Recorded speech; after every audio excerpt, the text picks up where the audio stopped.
The morning mist clung to the stone steps of St. Agnes Convent like a shroud, damp and suffocating. 12-year-old Sofia shivered as her grandfather's calloused hand tightened on her shoulder, his grip both an anchor and a farewell. She clutched the wooden cross he had pressed into her palm, the only inheritance he could give her, its edges worn smooth by decades of prayer. "This is where you belong now," he muttered, his voice rough with grief and something else, guilt perhaps. He refused to meet her eyes, staring instead at the convent's looming doors. "The sisters will care for you." Sofia's throat tightened. "Please, grandfather." The heavy oak door groaned open before she could finish, cutting off her plea. A nun stood in the threshold, her face as severe as the stone walls behind her. Deep lines framed her mouth, and her eyes, sharp as flint, swept over Sofia with cold appraisal. "Another orphan," the nun sighed, as if Sofia were an inconvenience rather than a child. "Come, girl. We'll find you a place." Sofia turned back, but her grandfather was already retreating, his figure dissolving into the mist. The door shut behind her with a finality that echoed in her bones. She didn't know it then, but this was the last act of kindness she would receive for many years. At first, the convent's rhythms soothed her. The measured tolling of the chapel bell, the scent of beeswax candles melting into the quiet hours of prayer, the soft murmur of psalms. It was all so different from the chaos of the world outside.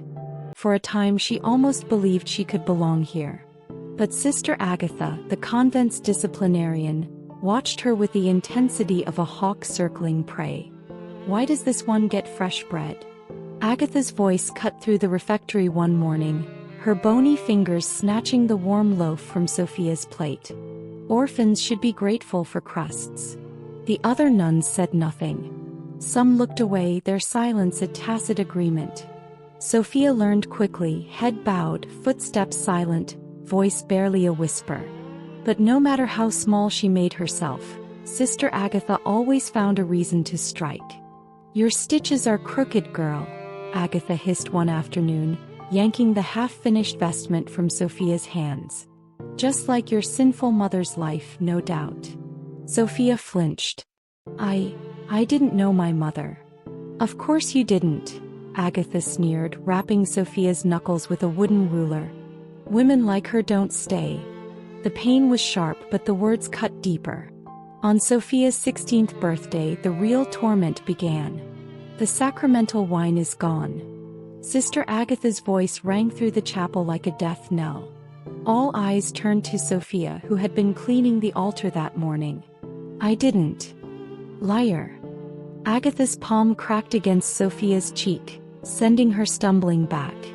"Mother Superior, shall we check the orphan's bed?" Of course, they found the empty bottle beneath Sofia's thin mattress.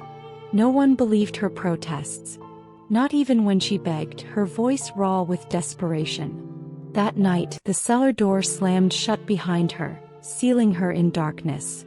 The air was thick with the scent of damp earth and rotting wood. Somewhere in the shadows, rats scurried. Sofia sank to her knees, her fingers digging into the frozen ground. "God, why?" she whispered, but the silence swallowed her prayer. 3 days. 3 days of hunger, of cold, of wondering if they would ever let her out. By the time the door creaked open again, something inside Sofia had hardened. She began to notice things. The way Sister Agatha's robes always carried the faint scent of honey cakes, though the orphans were given only stale bread. How the bishop's visits coincided with missing communion wine. How the other nuns turned their faces away whenever Agatha doled out punishments, as if blindness absolved them of guilt. At 18, Sofia started keeping a secret journal, documenting every cruelty with quiet precision. Then the plague came. It began softly, a cough here, a fever there. Until the morning Sister Agatha collapsed during matins, her face flushed with unnatural heat, her body racked with tremors. "Stay back," Mother Superior ordered, her voice trembling. "This is God's judgment upon us." Within hours, the once feared nun became a pariah. Even the sisters she had favored refused to enter her cell. Only Sofia heard the weak, guttural cries for water echoing through the convent's stone halls. On the third night, the same number of days Sofia had spent in the cellar, she stood outside Agatha's door, her hands shaking. She carried a cup of willow bark tea stolen from the abbess' private stores. The stench of sickness hit her first. Agatha lay shivering on her cot, her once impeccable wimples soaked with sweat. When she saw Sofia, her bloodshot eyes widened in terror. "Come to gloat," she croaked. Sofia said nothing. She simply lifted the older nun's head and helped her drink.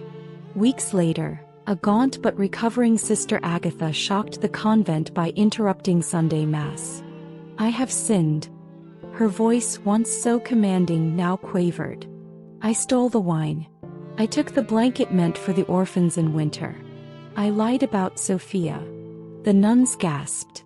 Agatha turned to face Sofia directly, tears cutting tracks through her wrinkled face. "I hated you because you were everything I'd lost. Innocence, faith, goodness." Her breath hitched. "Can you ever forgive me?"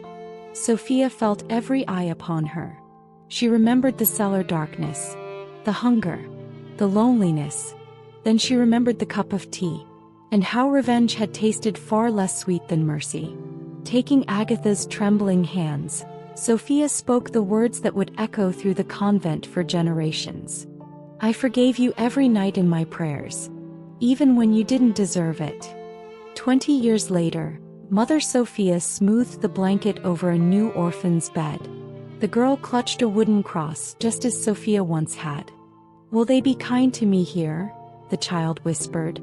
Sofia glanced at the chapel window where Sister Agatha, now the convent's meekest nun, knelt in perpetual penance, her once cruel hands folded in prayer. "This is God's house, little one," Sofia said, tucking the blanket firmly around the girl.